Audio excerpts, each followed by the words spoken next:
Today I am discuss about cell the unit of life. इसमें mainly हम cell के बारे में पढ़ते हैं। सेल क्या होता है?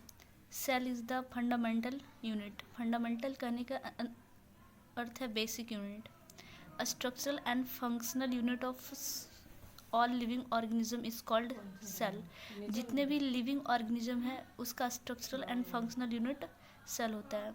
अब देखते हैं रफ डायग्राम सेल्स का।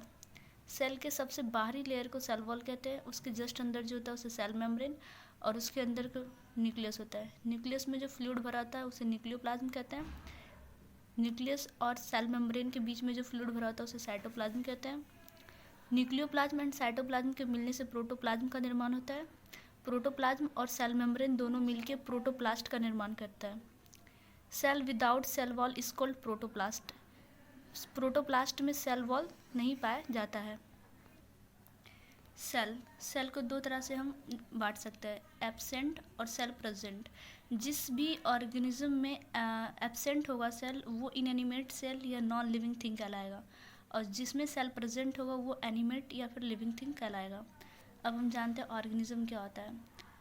किसी भी ऑर्गेनिज्म का निर्माण सेल से होता है। सेल से टिश्यू बनते हैं, टिश्यू से ऑर्गन, ऑर्गन से ऑर्गन सिस्टम, फिर एक बॉडी का निर्माण होता है।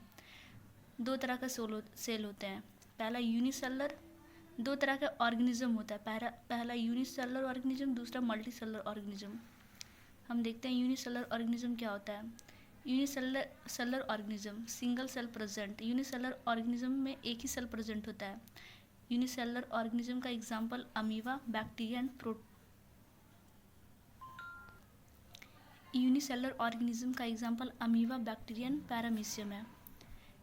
यूनिसेलर ऑर्गेनिज्म जो होता है उसका इंडिपेंडेंट एग्जिस्टेंस होता है। इसका कहने का अर्थ है कि यूनिसेलर ऑर्गेनिज्म अपने लाइफ के इसेंशियल वर्क को एक ही सेल से परफॉर्म करते हैं। आगे हम देखते हैं दूसरा मल्टी सेलर ऑर्गेनिज्म क्या होता है। मल्टी सेलर ऑर्गेनिज्म का जो सेल्स होता है वो मैनी डिफरेंट सेल प्रेजेंट होता है। मल्टी सेलर ऑर्गेनिज्म का एग्जाम्पल प्लांट एंड एनिमल्स होता है। अब देखते हैं हम सेल की डिस्कवरी कैसे हुई। सेल फर्स्ट रॉबर्ट हुक देखा था, लेकिन डेड सेल पे देखा था। डेड सेल क्यों हम किसी को कहते हैं? जिस सेल में प्रोटोप्लाज्म नहीं पाया जाता उसे हम डेड सेल कहते हैं। और रॉबर्ट हुक पहली बार डेड सेल को देखा था किसमें? कॉर्क सेल में। और कॉर्क किसे कहते हैं? प्लांट सेल का सबसे जो बाहरी लेयर होता है उसे हम कॉर्क कहते हैं। फर्स्ट लिविंग सेल की डिस्कवरी जो है वो एंटनी वॉन लीवेनहॉक ने बैक्टीरिया पे किया था। न्यूक्लियस की खोज रॉबर्ट ब्राउन ने 1831 में की थी। स्टडी इजी, सेल की स्टडी इजी हो गई कब? जब इन्वेंशन हुआ इलेक्ट्रॉन माइक्रोस्कोप का। नेक्स्ट देखते हैं हम सेल थ्योरी। सेल थ्योरी क्या होता है? सेल थ्योरी दो साइंटिस्ट मिलके दिए थे। पहला था मैथियस स्लाइडेन जो एक बॉटनिस्ट था जर्मनी का, 1838 में ये सेल थ्योरी दिए थे। और दूसरा था थियोडोर स्वान, ये जूलॉजिस्ट थे और ये ब्रिटिश के थे, जो 1839 में दिए थे सेल थ्योरी को। मैथियस स्लाइडेन क्या बोले थे? ये स्टडी किए थे लार्ज नंबर ऑफ प्लांट। बोले थे कि ये कंपोज्ड होता है सेल से, और सेल के मिलने से टिश्यू का निर्माण होता है। थियोडोर स्वान जो कि जूलॉजिस्ट थे, उन्होंने different types of animal cell को स्टडी किए थे। एनिमल कवर्ड थिन लेयर जिसे हम प्रोटोप्लाज्म कहते हैं। प्लांट्स में सेल वॉल पाया जाता है जो इसका यूनिक कैरेक्टर है, ये बताए थे थियोडोर स्वान। इसका एक हाइपोथेसिस था कि प्लांट और एनिमल जो होता है कंपोज्ड होता है सेल और सेल के प्रोडक्ट मतलब कि टिश्यू। सेल के मिलने से टिश्यू बनता है। सेल थ्योरी का कुछ ड्रॉबैक है। How new cell were formed not explain cell theory. Cell theory ये नहीं बताया था कि न्यू सेल कहाँ से आ रहा है। इसका एक्सेप्शन है वायरस। जो सेल थ्योरी नहीं प्रूव्ड कर पाई थी वो रुडोल्फ विर्चाउ ने प्रूव्ड किया। रुडोल्फ विर्चाउ 1855 में सेल थ्योरी को फाइनल शब्द दिया और ये बोला था एक वर्ड ओमनीसेल्ला ईशोल्ला। इसका अर्थ होता है cell arise by division of pre existing cell. जो न्यू सेल बने हैं वो पहले प्रेजेंट सेल से के डिवीजन से बने हैं। जैसे ये कि ओल्ड सेल और इसका डिवीजन से दो न्यू सेल बने। All living organism composed cell और प्रोडक्ट ऑफ सेल। सेल का जो प्रोडक्ट है टिश्यू, यानी कि सेल के मिलने से टिश्यू बनता है।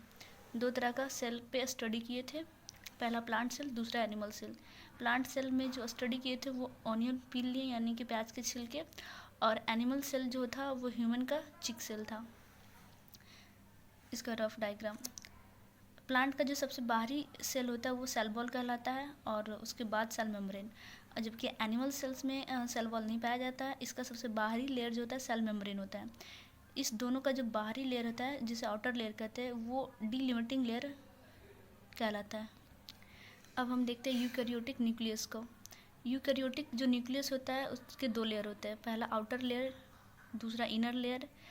इसके अंदर न्यूक्लियस पाया जाता है और इसमें न्यूक्लियोप्लाज्म होता है, इसमें क्रोमोसोम पाया जाता है यूकैरियोटिक न्यूक्लियस में। अब हम यूकैरियोटिक न्यूक्लियस के बारे में जानते हैं। यूकैरियोटिक न्यूक्लियस क्या है? यूकैरियोटिक न्यूक्लियस में क्रोमोसोम के बारे में जानते हैं। ये एक क्रोमोसोम का स्ट्रक्चर है। क्रोमोसोम में, यूकैरियोटिक क्रोमोसोम में डबल स्टैंडर्ड लीनियर डीएनए पाया जाता है जिसे हम जेनेटिक मटेरियल कहते हैं। इसमें हिस्टोन प्रोटीन पाया जाता है जो वर्क करता है फोल्डिंग में, डीएनए के फोल्डिंग में और पैकेजिंग में।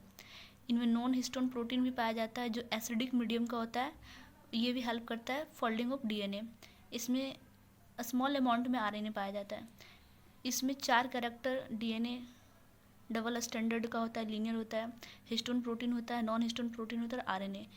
जिसमें ये 4 कैरेक्टर होंगे वो ट्रू क्रोमोसोम कहलाएगा।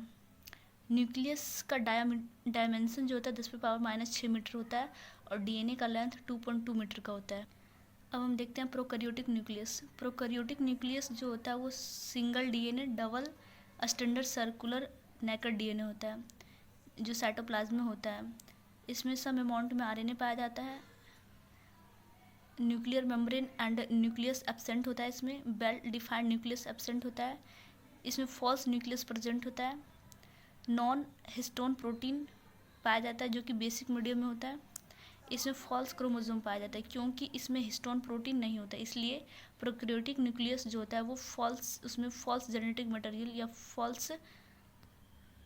इसमें फॉल्स क्रोमोसोम पाया जाता है क्योंकि इसमें हिस्टोन प्रोटीन नहीं होता है, only non histone protein RNA और डीएनए होता है। अब देखते हैं साइटोप्लाज्म। साइटोप्लाज्म क्या होता है? साइटोप्लाज्म जो एक सेमी फ्लूइड है। सेमी फ्लूइड करने का मतलब कि उसमें फ्लूइड नेचर होता है। ये प्रोकैरियोटिक और यूकैरियोटिक दोनों सेल में पाए जाते हैं। सेलुलर एक्टिविटी इसमें होता है यानी कि केमिकल रिएक्शन होता है। केमिकल रिएक्शन कहने का मतलब प्रोटीन का सिंथेसिस होता है इसमें।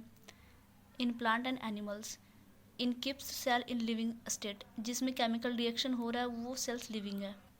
Membrane bound organelles, eukaryotic cells में मेम्ब्रेन बाउंड ऑर्गेनेल्स पाया जाता है जबकि प्रोकैरियोटिक सेल्स में मेम्ब्रेन बाउंड ऑर्गेनेल्स नहीं पाया जाता है।